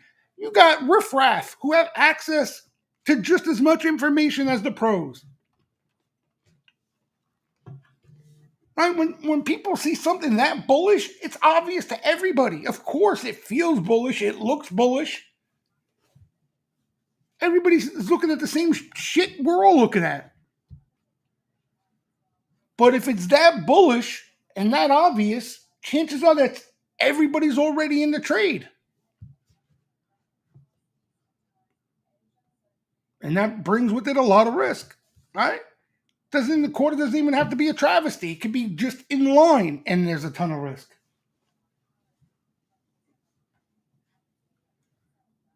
And this thing still is suffering from it, right? I mean, whoever's long here is still suffering the consequences. Doesn't even have to get killed. They could just go dead. I mean, AMD, you kind of had that chase. Hey, look at this.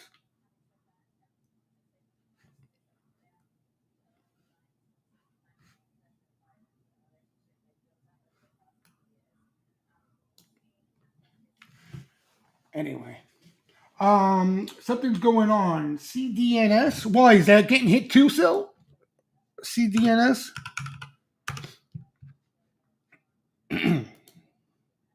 Oh shoot!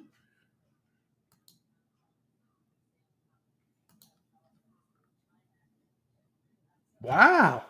Wait. Oh, they reported? I didn't even know they reported. No, they didn't report yet. They didn't even report yet. Wow. Yeah, this too though. Still, it's been rallying for. I mean, this thing has been bull mode for a long time.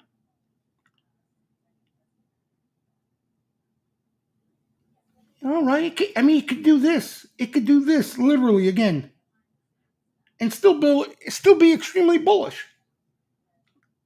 You know, it could do this again. All right, we could be here, and bulls and bears will be wrong. Look, oh, breakout. Nope. Frustrates enough people.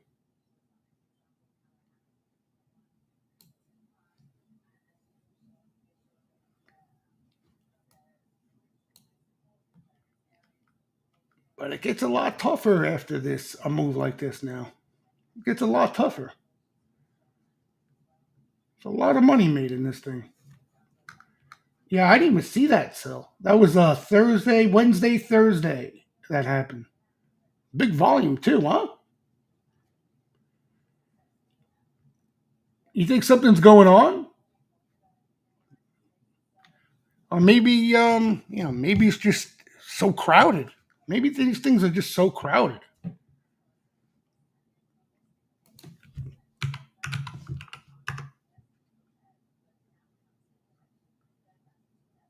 Look at these moves, guys. These moves are nuts.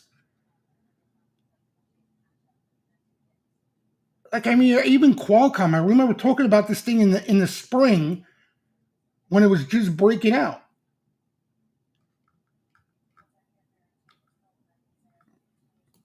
Yeah, these things are already in correction. Well, in correction. And you might you might get something like this over the short term sooner than later here.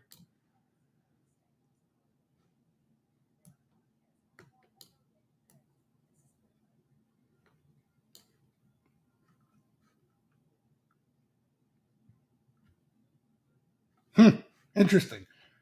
And then you're gonna have earnings. So I think earnings. I'm telling you, it's gonna. I think it's gonna have a lot of information in it. Yeah, not the numbers, the reaction to the numbers. The reaction to the numbers.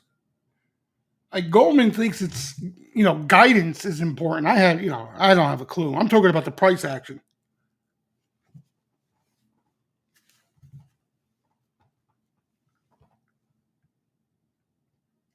Because if they sell it aggressively, even off a move like this already that's already underway, it's telling you it's still too crowded of a trade.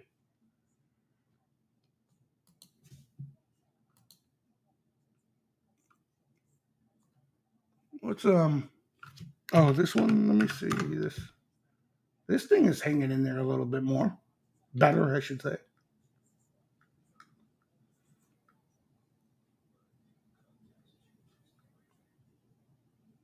Yeah, we shall see. We shall see. Anybody else? Anybody have anything to add or any requests? I'll post Gamma Gang's probability when it comes out tonight. I got Let me see. I think did I take screenshots of it already? Hold on. Is it on this phone? I got 65 different phones. Oop. What the hell am I doing? Academy.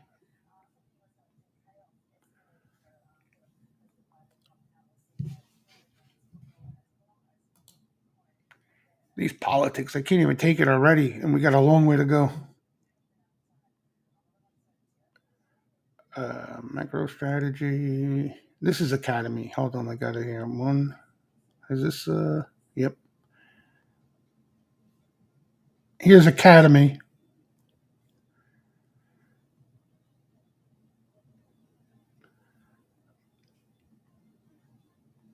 He hasn't. Academy hasn't really liked equities here for the last month or so.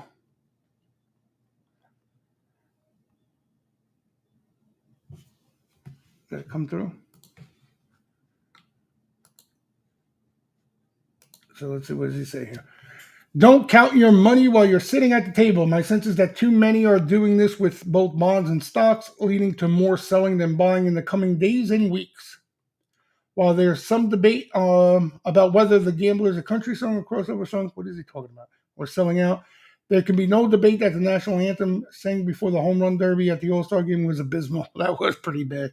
In any case, be prepared for more volatility in an illiquid market, which will amplify moves in either direction beyond what the news flow would justify. But he thinks there's some more selling bonds and stocks. TLT has looked good though too, right? Hasn't recently? That too ran into a niner. Everything.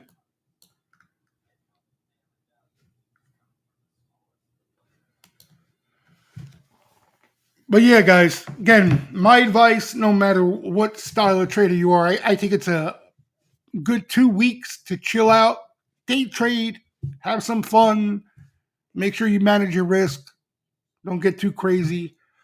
And then, in a couple of weeks from now, I think we'll have a little more information and we get flow back. And we'll be able to pick up on whether there's some rotation to keep an eye on, stuff like that. Right now, we're in the blind in regards to sweeper activity. So we got, no edge outside intraday momentum. And, you got things that are really big spots here. So going into earnings.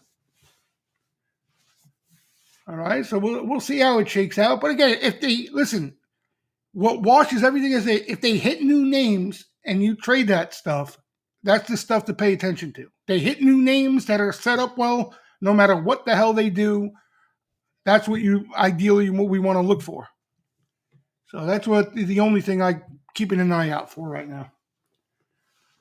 All right, I'll post anything that looks interesting the rest of the night, and I'll see you guys mañana in the morning. Have a good night, everybody.